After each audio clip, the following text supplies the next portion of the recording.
आज हम step by step देखेंगे कि हर महीना सैलरी आने के बाद पहले 1-2 दिन में आपको क्या-क्या करने चाहिए, ताकि आप फाइनेंशियली डिसिप्लिन और प्रॉपर्ली ऑर्गेनाइज रह सकें।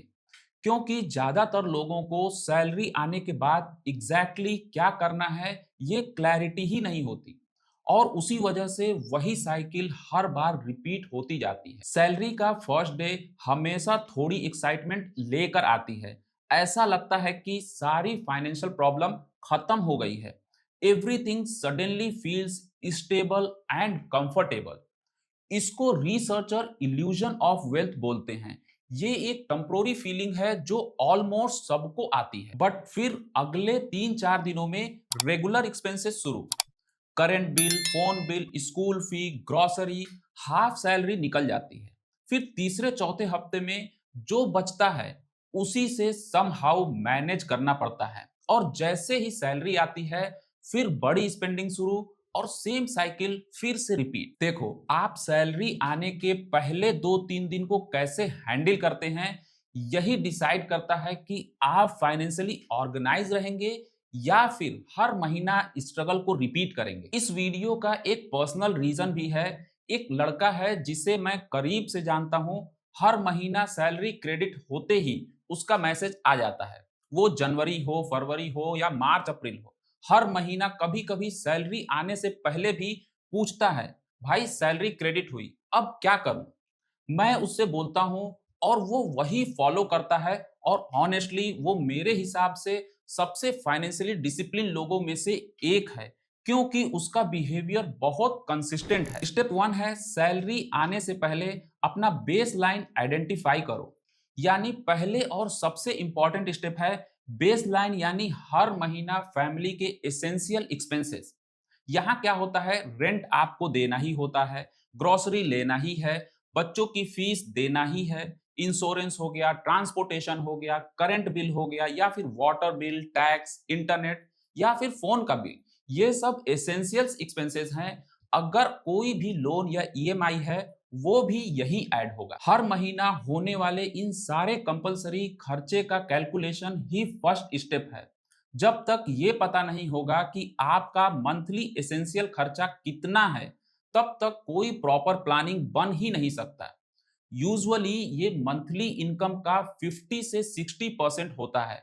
अगर आप 60,000 कमाते हैं तो लगभग 30,000 एसेंशियल एक्सपेंस में जा सकता है। अगर ये इससे ज्यादा जा रहा है तो इसका सिर्फ दो सॉल्यूशन है। पहला है अननेसेसरी खर्चा कम करो और दूसरा इनकम को बढ़ाओ। आपका बेस लाइन 50% से ज्यादा होना ही नहीं चाहिए। स्टेप 2 है एलोकेशन सिस्टम। इनकम आ रही है, वो कहाँ और कितनी जानी चाहिए, इसे पहले से डिसाइड करें। आप इसे 5 हिस्सों में बांट सकते हैं और सबसे पहला है इनकम का मिनिमम 50% इमरजेंसी फंड में जाए। इमरजेंसी फंड में बेस लाइन एक्सपेंस का कम से कम 3 महीना होना चाहिए, क्योंकि ये फिक्स्ड खर्चा आपको पहले से पता है। अगर जॉब चली जाए या इनकम बंद हो जाए, यही इमरजेंसी फंड काम आता है। मिनिमम 3 मंथ जरूरी है। अगर मंथली खर्चा 40,000 है तो टारगेट रखें 1,20,000। हर महीना इनकम का 10% डालते जाएं। गोल पूरा होते ही जीरो कर दें और नेक्स्ट स्टेप पर चलें। अगर बेस लाइन खर्चे आपके इनकम का 50% या उससे कम है तो ग्रेट, वरना आपको कॉम्प्रोमाइज करना पड़ेगा। या खर्चा कम करें या इनकम बढ़ाएं। दूसरा है regular expense account. Regular expense के लिए एक अलग बैंक अकाउंट रखें। सैलरी आते ही अपने पैसे को उसी अकाउंट में ट्रांसफर कर दें। खर्च वाला पैसा खर्च वाले खाते में रहने दें।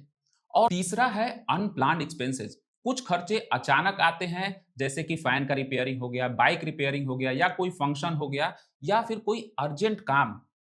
इसके लिए आप इनकम का 10% अलग रखें। ऐसे अकाउंट में रखें जिसे आप कम यूज करते हैं।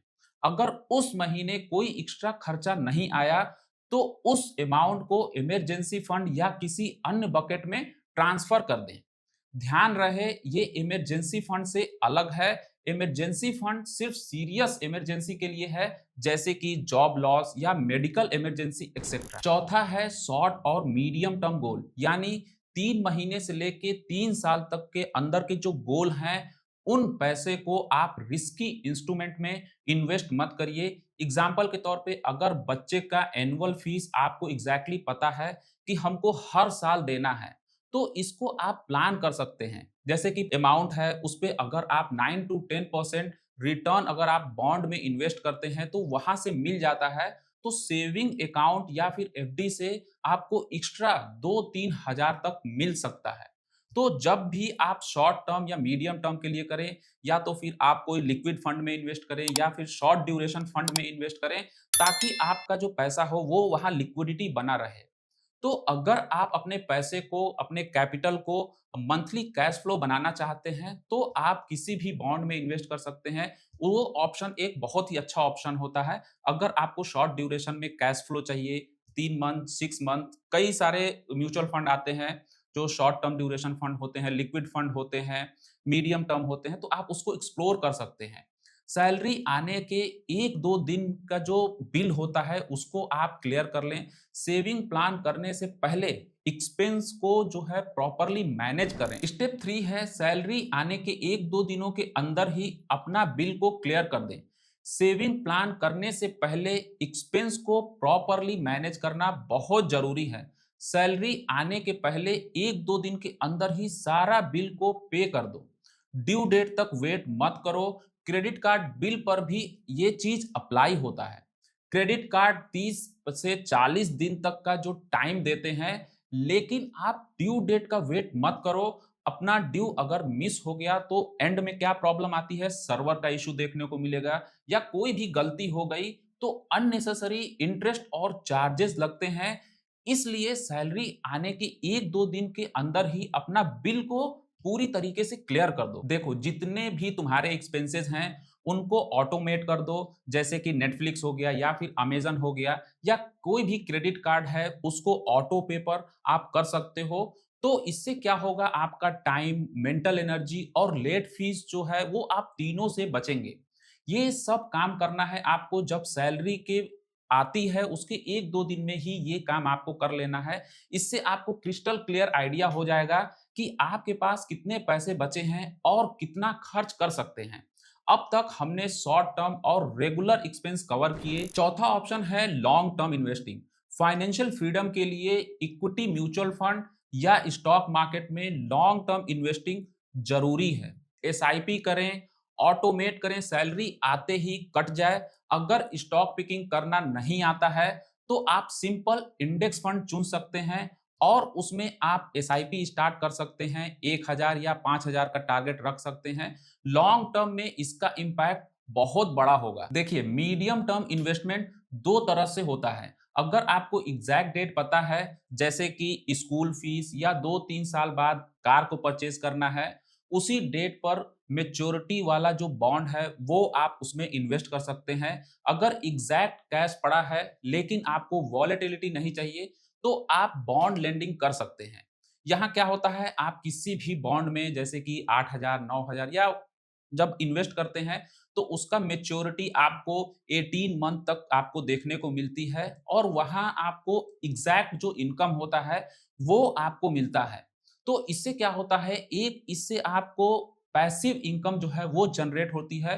प्रिडिक्टेबल जो है वो कैश फ्लो आपको देखने को मिलता है। सेविंग अकाउंट या फिर एफडी से आपको बेटर रिटर्न मिलते हैं, और इक्विटी जैसी शॉर्ट टर्म वॉलेटिलिटी भी नहीं होती है, तो आप टेंशन फ्री रहते हैं। सिर्फ सेविंग और इन्वेस्टिंग ही मत देखो, अपने पसंद की चीजों पे गिल्ट फ्री खर्च करना भी सीखो। जैसे कोई भी गैजेट हो गया, फेवरेट रेस्टोरेंट हो गया, फेवरेट ड्रेस हो गया, ये किसी केयरलेस स्पेंडिंग की तरह नहीं बल्कि अपने मनी मैनेजमेंट का रिवॉर्ड है। अगर आपको ये वीडियो यूजफुल लगा हो तो आप इस वीडियो को लाइक जरूर करें और चैनल को सब्सक्राइब करना बिल्कुल ना भूलें। मिलते हैं नेक्स्ट वीडियो में।